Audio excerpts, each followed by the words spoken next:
All right, let's go to Sarah in Minneapolis, Minnesota. Did I say that right? Did I get it? No. How do you say it? Minneapolis. Did I say Minneapolis? You did. Oh, dang, Gina. Okay, Minneapolis.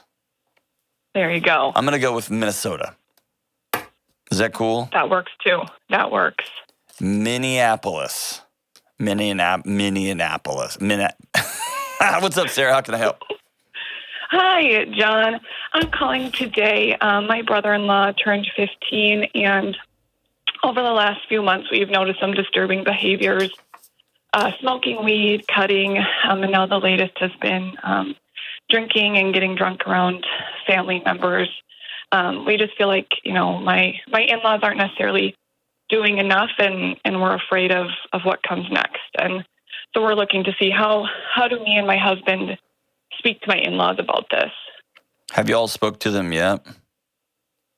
We've tried, but it never goes well. It always gets shut down, and we're told, we're not the parents, you don't know, and stuff like that. Man,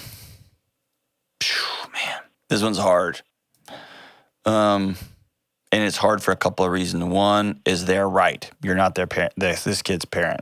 And right. The sentiment of mind your business, we're the parents, fair enough. Where it gets hard in my book is as a child. It's a kid. Mm-hmm. And I believe that neighborhoods raise kids. And I believe if I see a kid in an abusive situation, or if a kid is not safe, as a community member, I'm going to step in and get involved in that. Kelly sent me an awesome thing yesterday about a dad who was taking his kid out like TJ Maxx, Kohl's, something like that.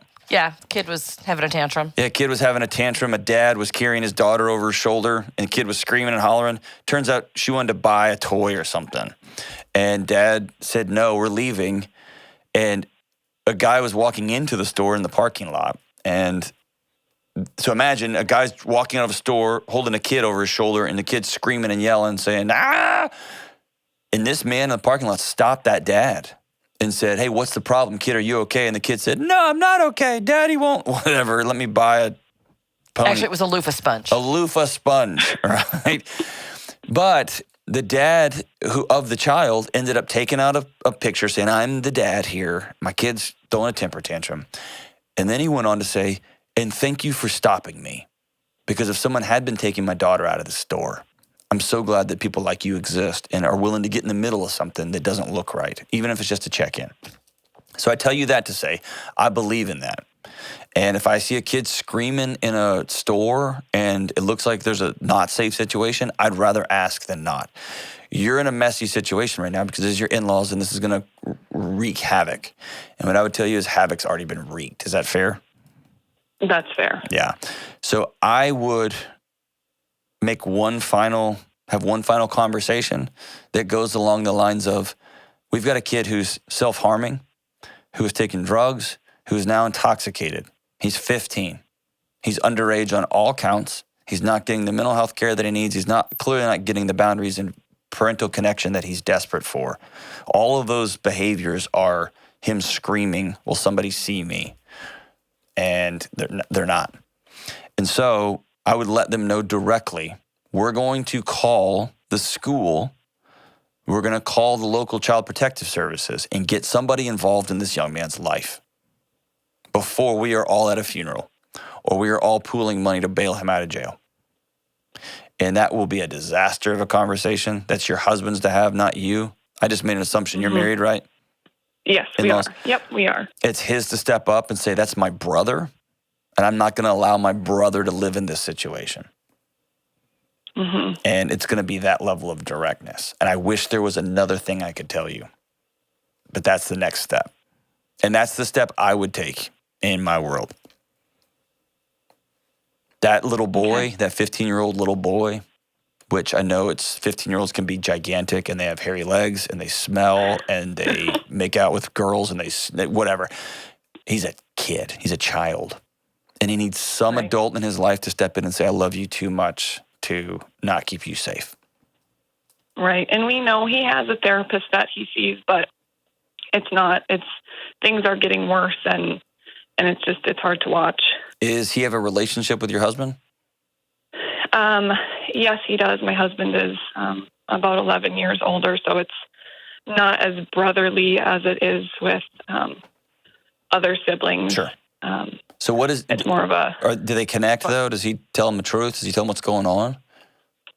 He does, but it's probably not as often as it should be. Do y'all live in the same community? Yes, we do. We live very close. Okay. It may also be worth a conversation with, and I'm using these words intentionally, your husband bringing his little brother over to the house to meet with y'all too.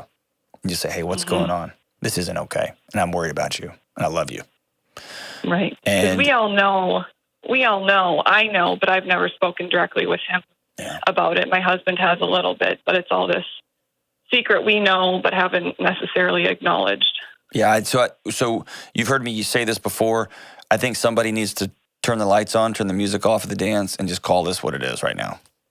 And that may be y'all bringing him in over to your house and inviting him over for dinner and just saying, hey, things aren't okay. And we're about to get super involved the best we can. We're not your parents.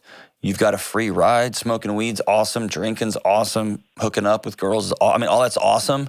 But you're not okay. And we're going to do the best we can to put a stop to it. I love you too much. And it's going to be a relational fracture. Anytime you throw up boundaries on a 15-year-old who's out of control, they're going to say, I hate you. You're not my parents. You don't get to do that, whatever. But it will be the first seed planted that we love you and care about you enough to try to keep you safe. And it may end up with him saying, can I come live with you? Who knows where it's down? So I'd have this conversation with the husband. What are y'all's boundaries? How much money are y'all willing to put in on this? Are you willing to let him come stay with you for a season? I mean, all those things. If there is abuse going on, if there's chaos or neglect going on, and he's going to get removed, who knows where this thing goes? But he is desperate for someone who loves him, who's an adult, to step in and say, I'm going to do it. I'm at least going to go to bed knowing I made the right phone calls. And I invited you over to my house and said, I love you, and you're not safe and you're not okay. Right. Yeah, it all seems to be self-inflicted harm. Yeah. No other signs of external. But yeah, it's very clear there's a cry for help and attention here. And it may shock you how little is going on, or it may shock you how much is going on that y'all don't know about. Yep. A lot. Maybe a lot. But this 15-year-old is saying, somebody please help me. And he's lucky to have you. I just don't want there to be any illusions. This is going to be one of those, like the music's going to swell and it's going to be an after-school special kind of moment. It's going to be really hard on your marriage. It's going to be hard on your family dynamics. It's going to screw up Thanksgiving and Christmas and all that stuff. And what I would tell you is this little boy's worth it. Yeah, there's definitely already been some strains and arguments had, and it's just painful to watch. And you know, watching from the outside is obviously different than being the parent. And that's right. You know, we think we might have all the answers, but we probably don't. I mean, I don't know. For sure you don't. And 100% chance. Go into it knowing you don't have all the answers. That's why the approach you take is, here's all we can see, and we're about to act in an over-the-top way. We're going to call everybody we can. And you may cut us off, you may shut us out, you may close the doors on us and not let us talk to him. That's fine. We're going to go to bed at night knowing we did everything we could to keep this young boy safe, because y'all are not. And I'm not going to go to my little brother's funeral knowing that I didn't do anything, that I stayed silent when I shouldn't have. Right. I'm not going to be trying to help my brother get a job in 15 years with a felony on his record, and I should have said something. Can y'all prevent everything? No. This is not by your hand, but it's in your lap. Somebody you love is hurting, and I'm going to stand up and say something. Yep. That makes sense. Definitely easier said than done. Oh, man. Yes. So here's the big thing. As soon as possible, you and your husband get together and game plan it. Here's who's going to say what. Here's what we're going to say. Here's how far we'll go financially. Here's how far we'll go to open our home up. You may have little kids that you don't want around this guy, or he may be incredible around your little kids because he's so desperate for connection that when he gets it, he's amazing.